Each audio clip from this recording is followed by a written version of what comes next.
udah seminggu. Baru ini, Pak. Kenapa? Yang tahun kemarin. Alhamdulillah. Pelaksanaan komisi. Anwar, kakak,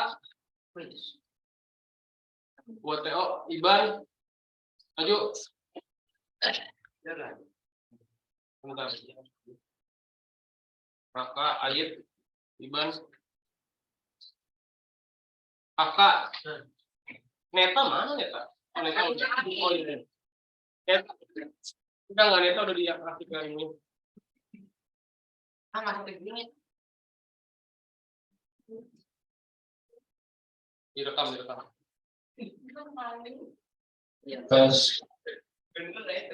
Yang udah selesai siapa? Materinya?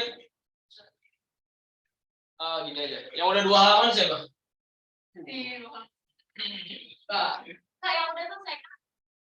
Yang udah 2 halaman. Yang udah selesai?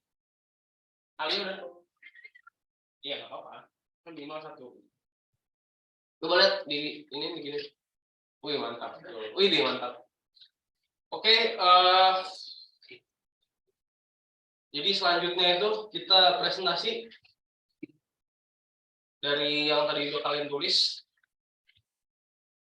Mungkin menggunakan ini aja.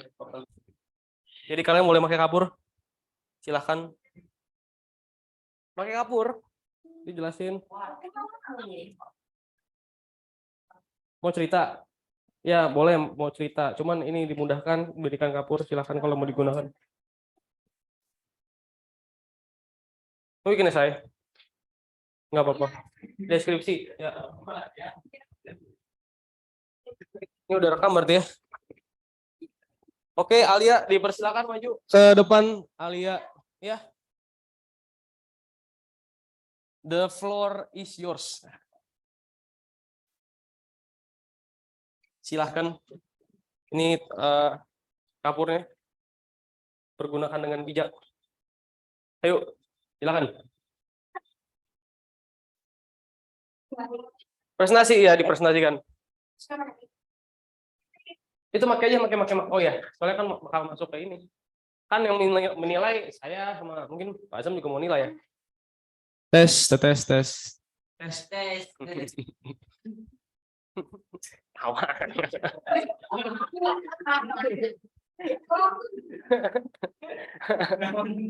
Kocak emang. Apa? Coba liatin gini. Ya kalau udah selesai kan? Kalau udah selesai percaya diri, hajar Jos. Ayo, jelas. Assalamualaikum dulu aja. Jadi kali ini kita akan menjawab pertanyaan tentang pelestarian pemanfaatan sungai dan laut itu misal. Assalamualaikum warahmatullahi wabarakatuh. Waalaikumsalam warahmatullahi wabarakatuh. Hari ini saya akan menjawab pertanyaan Ya. pemanfaatan dan pelestarian sungai dan laut. Pertama-tama saya akan menjelaskan apa itu sungai. Sungai itu adalah aliran air yang mengalir dari hulu yaitu sumber menuju hilir muara.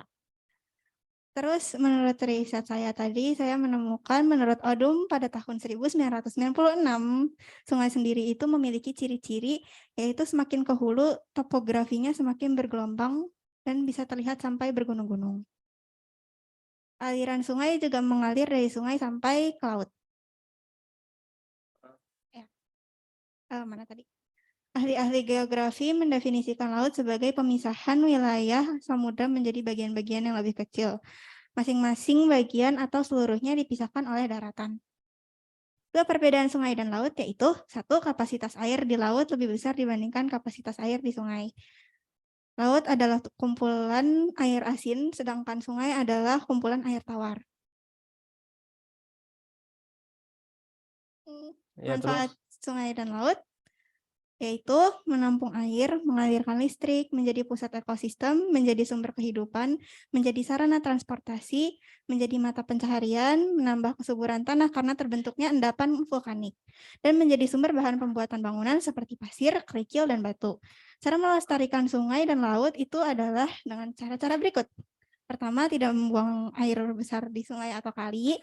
lalu tidak membuang sampah sembarangan, mengurangi penggunaan plastik sekali pakai, tidak membuang limbah rumah tangga dan industri ke sungai, laut, ataupun kali, tidak melakukan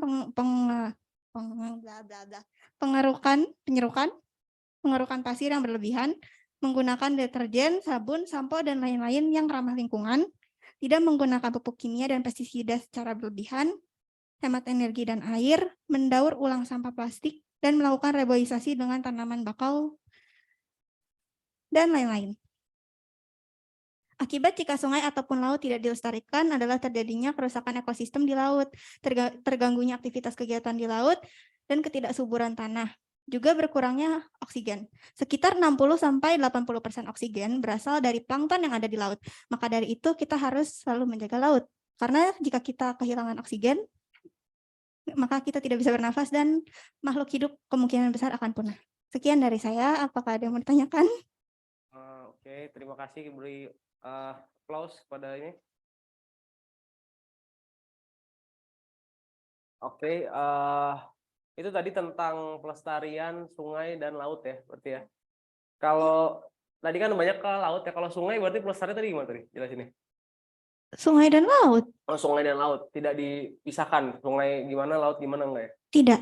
Oh. Tapi untuk yang ininya di sini saya menambahkan misalnya untuk tidak ini di sungai, terus di sini ada yang di sungai atau kali, di laut, sungai ataupun kali. Ada di penjelasan. Oke. Ya. Jadi Alia bagus dari menjelaskan dulu apa itu sungai, apa itu laut gitu ya. Jadi pelajaran juga buat yang lain gitu, kalau mau buat presentasi atau buat apa gitu, dijelasin dulu definisinya apa gitu. Kita ngomongin apa sebenarnya, sungai itu apa, laut itu apa, jangan sungai laut ngomongin danau gitu. Sama-sama air dikiranya, beda gitu. Jadi harus dikelirin dulu. Oke, terima kasih Alia. Ya, sama-sama. Ditutup silakan. Tidak ada yang mau ditanyakan. Ada yang mau nanya? Ada yang mau nanya? Ya udah ditutup aja. Baik, jika sudah tidak ada yang mau ditanyakan, sekian dari saya. Terima kasih sudah mendengarkan. Wassalamualaikum warahmatullahi wabarakatuh. Waalaikumsalam warahmatullahi wabarakatuh. Taruh aja. Oke, selanjutnya dari yang saya perhatikan jarang megang pulpen lagi tuh si Rahma kayaknya. Lagi merhatiin. Ayo siapa lagi? Next. Alia dengan gagah berani maju pertama. Ya, luar biasa. Ayo siapa lagi? Oh, Kafka batuk-batuk. Oh, Iban. Ayo siapa? Rahma dulu mungkin. Aja Rahma, sikat. Udah.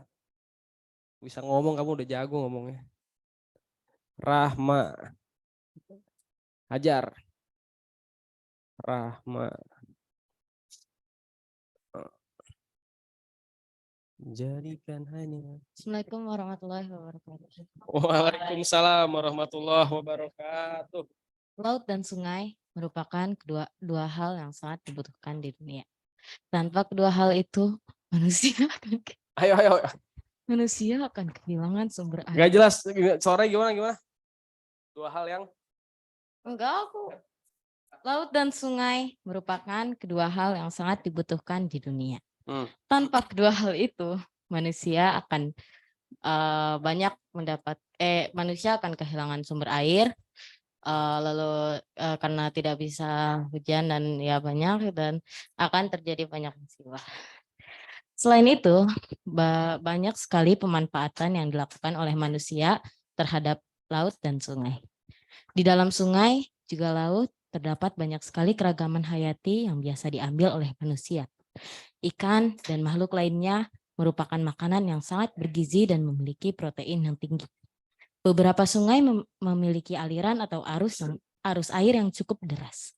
Manusia pun memanfaatkannya dengan membuat pembangkit listrik bersumber air.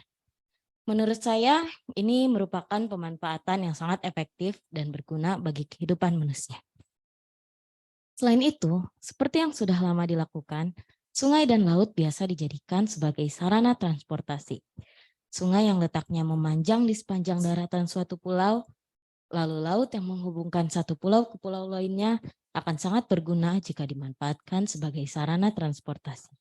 Tinggal gunakan perahu atau kapal sesuai berapa jauh perjalanan yang akan ditempuh dan kita bisa pergi ke sekitar atau luar pulau melewati jalur air. Laut yang merupakan 71% dari planet bumi menghasilkan lebih banyak oksigen daripada hutan Amazon. Sungai dan laut juga merupakan hal yang sangat penting karena merupakan kunci dari terjadinya hujan. Semua itu, manfaat dan pemanfaatan dari laut dan sungai akan kian menurun kebagusannya jika tidak dilestarikan dengan baik. Air berubah menjadi kotor dan keruh, banyak sampah berserakan, baik di dalam maupun luar, serta limbah meracuni kemurniannya. Maka otomatis semua pemanfaatan tidak akan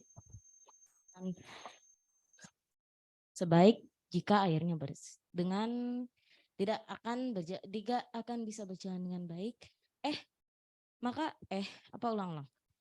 Air berubah menjadi kotor dan keruh, banyak sampah berserakan baik di bagian dalam maupun luarnya, serta limbah meracuni kemurniannya. Maka otomatis semua pemanfaatan tidak akan bisa berjalan dengan sebaik jika airnya bersih. Makhluk laut, ikan, dan lain-lain terkotori, beberapa menyimpan racun.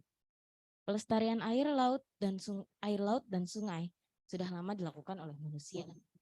Namun masih banyak sekali yang tidak melakukannya. Rama majuan dikit ya, 2 langkah coba dukun. Masih gitu nggak? Coba lanjut. Membuang sampah sembarangan,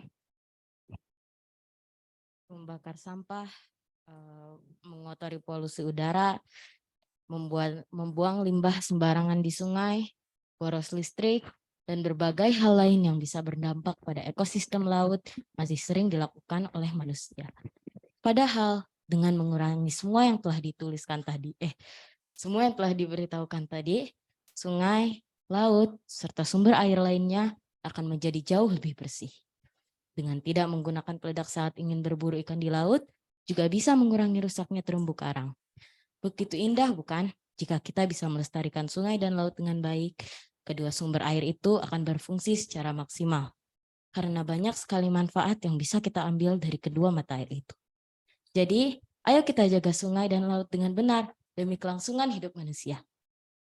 Saja, terima kasih. Assalamualaikum warahmatullahi wabarakatuh. Waalaikumsalam warahmatullahi wabarakatuh. Beri aplaus pada Rahman, tar dulu. Belum selesai, Bu. Tar dulu. Terima kasih Rahma. Nilai. Jadi Rahma, terima kasih. Tulisannya cukup ekspresif gitu ya, banyak kata seruannya segala macam, cukup imajinatif. Ada pertanyaan yang lain mungkin? Ikan dan makhluk lainnya. Oke. Transportasi bahan peledak. Selain menjaga menjaga terumbu karang dari peledakan ini, apalagi yang bisa dilakukan untuk menjaga terumbu karang, kira-kira? Tidak dicopotin. Tidak apa? Tidak dicopotin.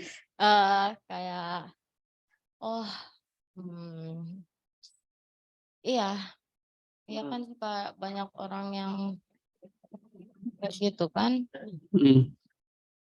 Iya, bisa. Dan juga mungkin dengan ini misal berada di perairan yang dangkal gitu, katakanlah gitu ya, kapalnya tuh yang make motor tuh nggak boleh lewat gitu-gitu ya, biar dia nggak menghancurkan sekitarnya gitu-gitu. Sama juga menjaga kelestarian ikan yang sekelilingnya juga, karena kalau nggak ada penghuninya nggak akan ada terumbu karang. Oke, terima kasih Rahma. Boleh ditutup? Kayaknya nggak boleh deket-deket situ kayaknya ya, atau mungkin rada majuan gitu.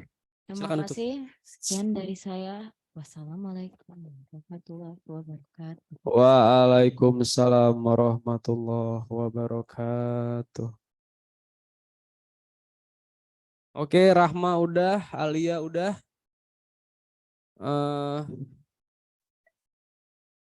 Hiban udah, ini Hiban.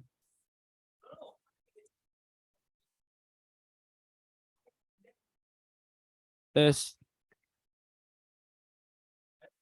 Nah, ayo, silakan. Ada Kafka. Itunya sih Pak. Bukan soal itunya kan itu nyala. Itu ngomong di situ gitu. Jadi gimana? Jadi nggak bisa dua-duanya nyala. Iya, itu nyala. Jadi kalau Bapak itu ke situ, itu situ jadi itu. Jadi apa? Jadi apa? Jadi nggak boleh. Jadi itunya itu jangan dikasihkan. Jadi kalau misalnya ini kalau ngomong itu gak apa-apa. Tapi kalau misalnya Bapak ngomong itu kan keluar dari saya. Oke. Dari situ, Oh. kasih ke, nah dari situ, dari situ, dari situ. Oh. Oke, oke. Oke. Ya satunya Hahaha. kan, tapi kalau itu nyala Bapak kasih itu. Oke, oke.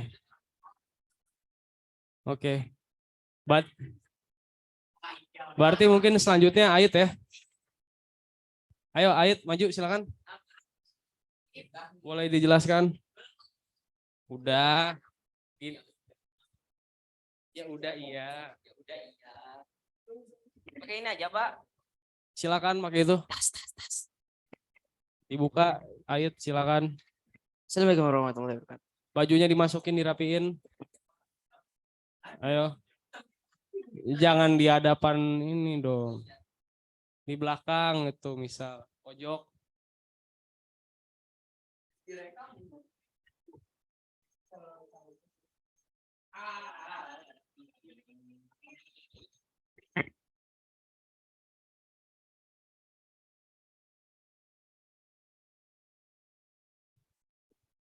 Ya.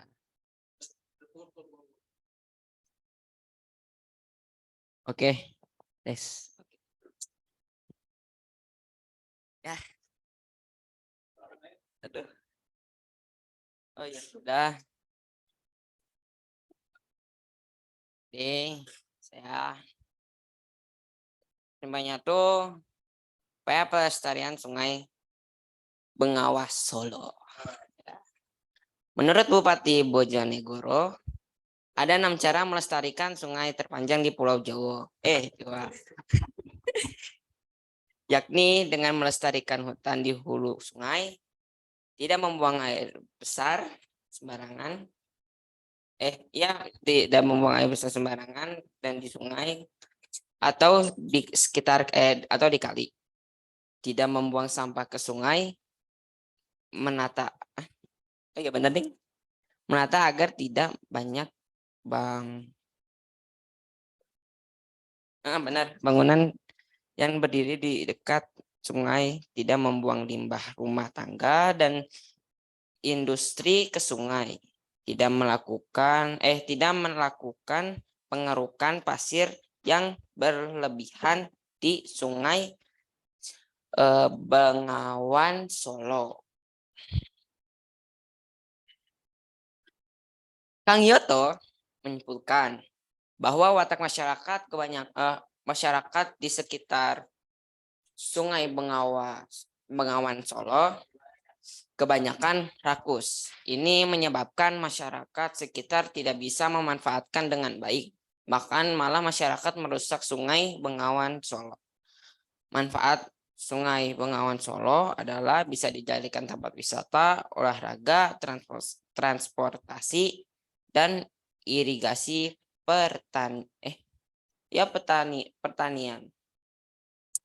Bencana yang ada di Sungai Bengawan Solo yaitu saat memasuki musim hujan, luapan airnya bisa merendam daerah yang ada di sekitar Sungai Bengawan Solo.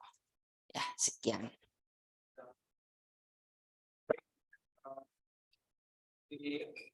Beri aplaus kepada Ayut. Oke, pertanyaan saya. Tadi dijelaskan oleh Bapak Bupati Bojonegoro ya, kalau nggak salah ya. Yoi. Wes. Bahwa salah satu cara dari salah satu dari 6 cara melestarikan Sungai Bengawan Solo adalah dengan melestarikan hutan di kawasan hulu. Mengapa melestarikan hutan di kawasan hulu dapat menjadi cara untuk menjaga sungai? Ya, agar kan di sekitarnya tuh dapat apa namanya tuh apa sih namanya tuh Ayo. tangani ya, maksudnya tuh kayak bisa kalau misalnya dijadiin apa tadi Boleh itu? pakai itu kapur mungkin kalau ini. Iya boleh. Oke, kita mulai. Asik. Misalnya ya ini sungainya ya, jadi sungai. Itu danau. Sungai manjang gitu dong, Ini manjang. sungainya ya. Oke, Nah, terus Eh, tadi itu apa? Lupa, melestarikan hutan. Nah, hutan yang di sininya itu dan di sini itu kan biasanya tuh kayak ya kayak misalnya banyak sampah gitu kan. Eh. Sampah. Jadi ntar kalau di sini melestarikan, misal dijadiin wisata gitu, terus ya di wisata juga harus ada misalnya tuh apa namanya tuh yang apa namanya tuh kayak kalau misalnya tuh di gedung tuh OB lah ya. Jadi kalau misalnya di sini tuh kayak tukang bersih lah ya, Oke. tukang bersih ya. Oke. Nah, jadi ini tuh bisa terbersihkan, ininya juga aman. Jadi udah ini aman, ini bisa dimanfaatkan dengan baik. Oke. Mantap. Nah, pertanyaan saya, hulu itu ada di mananya sungai? Hulu ada di mana? Tahu kayaknya di sini. Di atas, di bawah? Ya. Hulu Atas. di atas. Oh ya udah, cukup. Ya, ya. Terima kasih Ayat. Ditutup silakan. Ya, terima kasih atas perhatiannya dan pertanyaan dari Bapak. Wassalamualaikum warahmatullahi wabarakatuh. Waalaikumsalam warahmatullahi wabarakatuh. Nah, ini kalau ini geografi ini saya ngerti dikit ini. Bisa saya tambahin. Kapureh. Silakan Ayat kembali ke tempat. Jadi pertanyaan saya tadi kan kenapa melestarikan hutan di wilayah hulu itu bisa menjadi salah satu cara untuk melestarikan sungai. Nah, perlu diketahui bahwa sungai itu bergerak dari atas ke bawah gitu sebagaimana air kan. Jadi dia bergerak dari hutan di gunung gitu ya. Hutan di gunung ke bawah. Nah, ini ke rumahnya Ayat segala macam gitu, Cilengkrang. Cilengkrang ada sungai nggak, Ayat? Oh, nggak ada. Oh, ada. Bawah gitu ya. Nah, tadi jadi dia dari atas dari gunung sampai dia ke laut gitu. Ini laut ya. Ada ikannya. Tuh. Nah. jadi kenapa melestarikan hutan di daerah sini bisa menjaga sungai? Karena ketika hutannya banyak di sini ya, airnya bisa ketahan sama sungai nggak? Air tuh bisa ketahan sama pohon nggak? Ya kan salah satu fungsi pohon adalah sebagai penjaga cadangan air gitu. Karena ada akarnya dia bisa menjaga air gitu. Jadi ketika jumlah pohonnya makin banyak daerah hulu sini, airnya jadi makin apa? Makin banyak yang tersimpan kan. Ketika airnya makin banyak tersimpan, air di sungainya makin banyak nggak? Iya kan? Jadi gitu. Kenapa cara melestarikan sungai itu berasal dari yang paling hulunya nih, dari hulu namanya. Paling atas. Kalau yang paling bawah dekat laut namanya hilir. Itu. Jadi dijaga hulunya, di atasnya dijaga gitu. Jadi ibaratnya bak mandinya lah gitu ya. Kolamnya di sini harus dijaga. Cara jaga kolamnya gimana? Dengan melestarikan hutan. Biar pas air hujan nggak langsung turun ke bawah. Disimpan di akar pohon-pohon A, B, C, D ini. Jadi airnya makin banyak deh gitu. Geografi. Ayo, terima kasih. Ayat. Siapa lagi selanjutnya? Alia. Nurul nih udah nggak nulis dia. Nurul udah nggak nulis, nggak nambah lagi. Boleh Nurul. Gaskan. Ayit. Nurul rumahnya di mana Nurul? Ada sungai? Kali lah ya, kali ya. Bersih sungainya? Oke.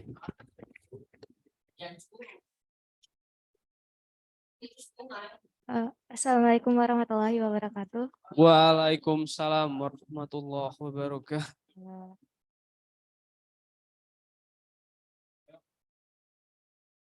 Sungai merupakan sumber utama untuk memenuhi kebutuhan air bagi manusia. Banyak masyarakat memanfaatkan sumber air bersih berasal dari sungai. Tetapi kepedulian masyarakat terhadap sungai masih belum baik dan masih belum bisa memanfaatkannya dengan baik serta melestarikan.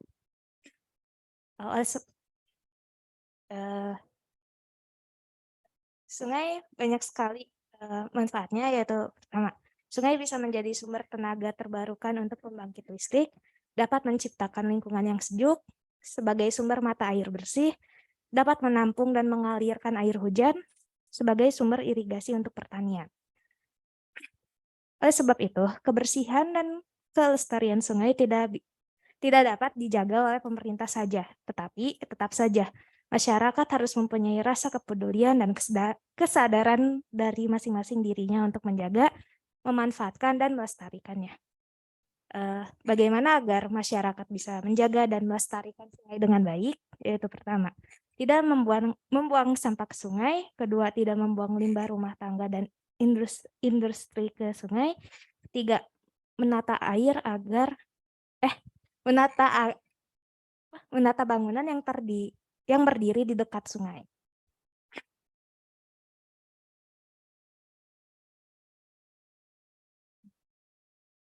Laut merupakan sebuah perairan asin besar yang dikelilingi menyeluruh atau sebagian oleh daratan. Laut mempengaruhi iklim bumi dan mempunyai peran penting dalam siklus air, siklus karbon, dan siklus nitrogen. Sekitar 85% dari zat yang terlarut di laut terlarut di lautan lepas adalah natrium klorida dan memiliki 3,5% kadar salinitas di samudra lepas. Laut mempunyai banyak manfaat untuk kehidupan, yaitu pertama, sebagai jalur transportasi, kedua, sebagai sumber bahan makanan, ketiga, sebagai kawasan perdagangan, keempat, bisa menjadi wilayah pertahanan keamanan, kelima, laut sebagai sumber bahan dan pertambangan. Bagaimana cara melestarikan laut dengan baik? Yaitu pertama, tidak membuang sampah sembarangan, kedua, menjaga kebersihan pantai, ketiga, mengurangi penggunaan kantong plastik atau bungkus berbahan plastik sekali pakai, keempat, menjaga kelestarian terumbu karang, kelima, melakukan reboisasi pantai dengan tanaman bakau, keenam, tidak sembarangan memancing hewan laut. Sekian, terima kasih.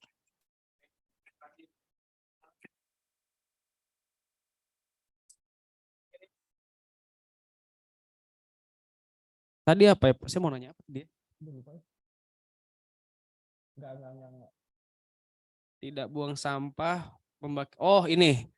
Mengapa keputusan atau mungkin saran bahwa tidak boleh membangun bangunan di pinggir sungai bisa menjadi salah satu cara untuk melestarikan sungai? Kenapa coba?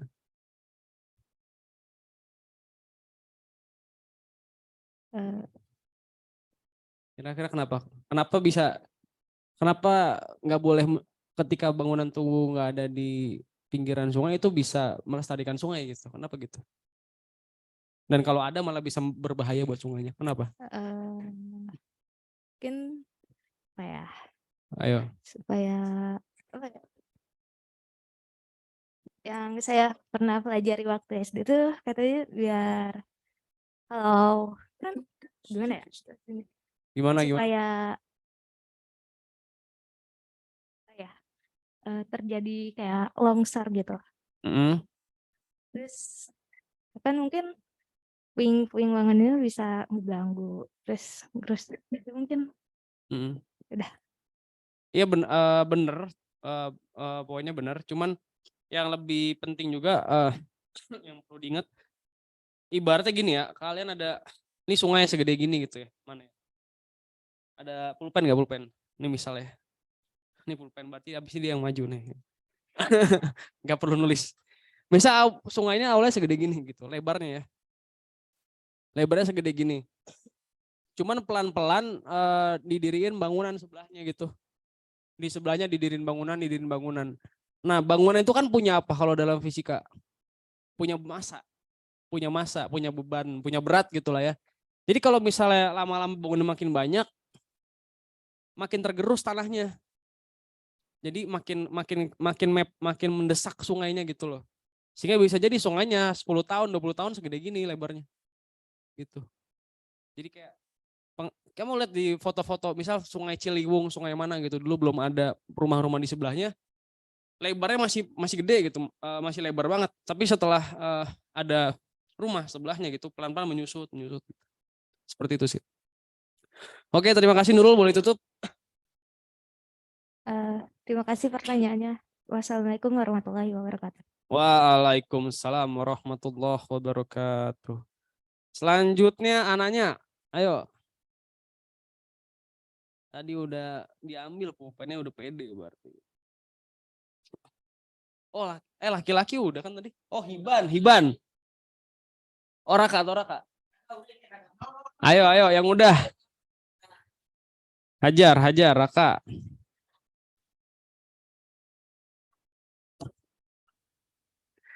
Ayo, yang cowok. Udah Nurul, udah Alia, udah Rahma 3. Masa cowoknya baru 1 ayat. Aduh, alamat cewek ini gimana? Cowoknya ini ayo dong nih. Ayo. Geografi. Ilmu tentang bumi sebenarnya. Ilmu tentang bumi. Gimana saya nggak begitu paham sebenarnya. Nggak jago. Jadi bumi itu, jadi gini, bumi, ini mungkin boleh ya. Geografi, ilmu tentang bumi. Jadi kaitannya dengan apa yang ada di litosfer tuh mana ya? Berarti ya di darat gitu ya. Di darat, lalu kalau bagian hidrosfer, air. Lalu apa lagi satu lagi ya? Atmosfer ya juga masuk, sama apa eksosfer atau apa gitu yang es. Ya kan, jadi everything about earth. Everything about earth. Masuk IPS. Kenapa nggak biologi? Pertanyaan bagus.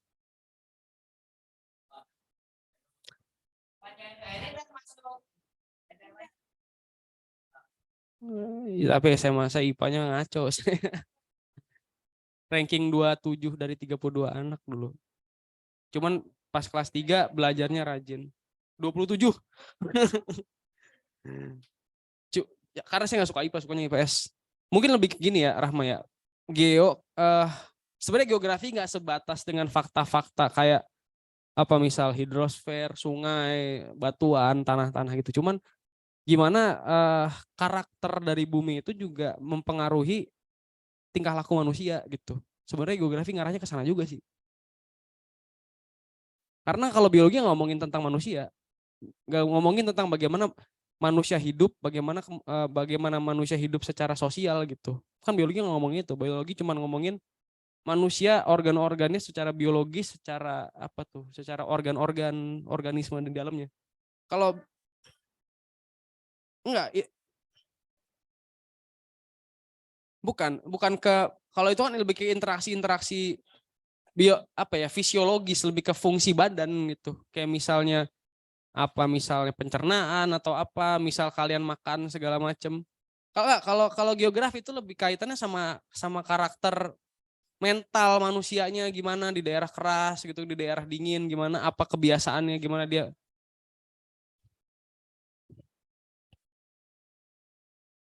I cannot give further information.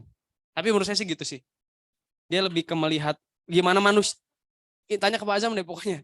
Tapi kalau geografi gimana manusia hidup sesuai dengan di mana dia tinggal, intinya itu. Ayo satu lagi yang cowok. Hiban. Ayo Hiban. Kafka nih udah nggak megang. Oh masih megang. Ayat udah. Ayo. Oh aneh ya. Oh sikat ayo hajar. Ini buat apa? Buat gitu? Oh, satu kotaknya dikasih segini. Enggak lah. Ayo anaknya. Ayo perhatiin. Ibu anaknya mau presentasi. Dibuka dulu silakan. Dipencet. Assalamualaikum. Nanya orang Kebayoran Lama, ayo. Assalamualaikum warahmatullahi. Assalamualaikum warahmatullahi wabarakatuh. Waalaikumsalam warahmatullahi wabarakatuh. Sejak dahulu kala, peradaban manusia dan sumber air menjadi dua elemen yang tidak dapat dipisahkan. Ilmuwan banyak mengatakan bahwa sedari dulu pada zaman purba, manusia cenderung untuk menetap dekat dengan keberadaan sumber air, khususnya sungai.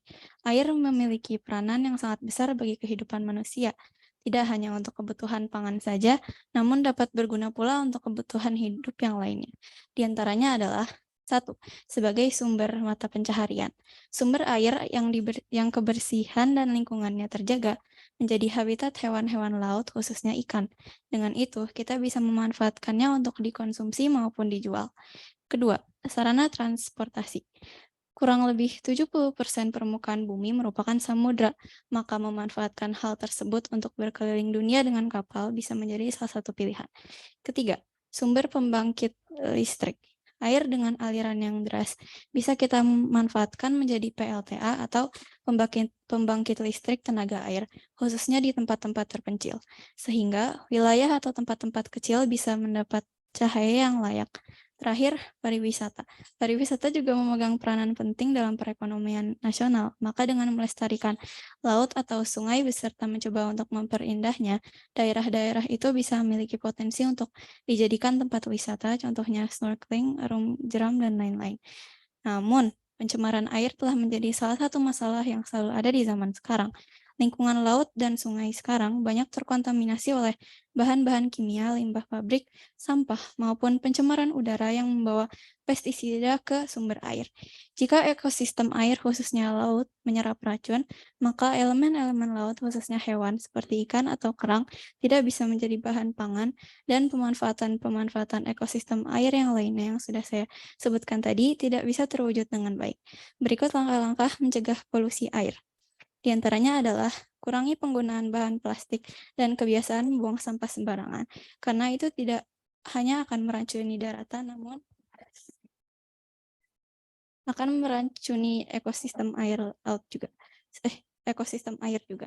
Selain itu, petani juga harus beralih dari pupuk kimia atau pestisida ke metode pertanian organik. Ketiga, gunakan transportasi umum dan kurangi jejak karbon untuk mengurangi polusi udara, karena polusi udara akan menjadi salah satu faktor pencemaran air. Terima kasih. Wassalamualaikum warahmatullahi wabarakatuh.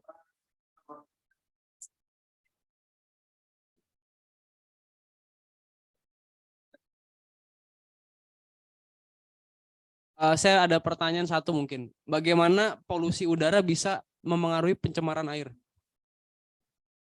Dipakai itunya mungkin? Jadi sesuai yang sudah saya baca tadi, jadi polusi udara itu udara yang mengandung racun seperti pestisida dari petani kayak gitu kan akan bisa terbang ke laut gitu, terus jadi mencemari, ya meracuni laut. Oke. Ya. Ya. Terima kasih.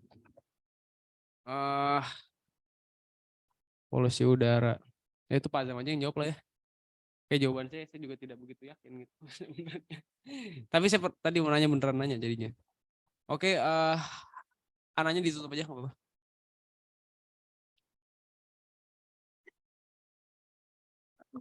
Terima kasih atas perhatiannya. Mohon maaf jika ada kesalahan. Assalamualaikum warahmatullahi wabarakatuh. Waalaikumsalam warahmatullahi wabarakatuh.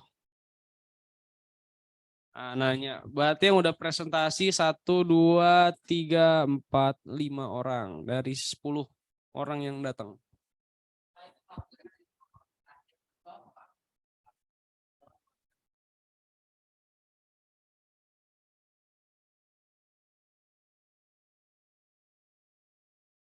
Berarti presentasi dilanjut besok ya. Mungkin nanti saya kabarin ke kenapa? Kondusif. Kenapa Kafka? Kamu ngapain tadi ngangkat tangan? Oke, oke. Ayo perhatian kondusif dulu, hadap sini semua ditutup. Terima kasih teman-teman atas perhatiannya. Mungkin kalau jadi saya bukan cuman ganti hari ini doang untuk yang IPS Geografi kelas 9, kedepannya cuma megang PKN. Untuk minggu depan itu nanti yang Rabu tuh ada guru baru lagi, bukan Pak Azam, ada lagi nanti namanya bukan Pak Sapi, ada Pak antara 3 nama, Pak Erlangga, ada. Tahu Pak Erlangga nggak? Anaknya Bambang Sakri, Pak Bambang Sakri, bisa jadi bukan itu. Beda, ada bisa Pak Didin, ada bisa Pak Andri Permana kalau nggak salah ya. Antara 3 itu, cuman saya belum tahu di antara 3 itu siapa. Jadi Rabu di siang 3, antara yang 3 tuh Kamis tetap sama Pak Zam. Oke, jadi saya cuma megang hari ini doang. Oke, menutup pertemuan kali ini mari kita berdoa, mudah-mudahan bermanfaat. Ayo, suaranya, Ayut, kita tutup dulu dengan doa, berdoa dimulai.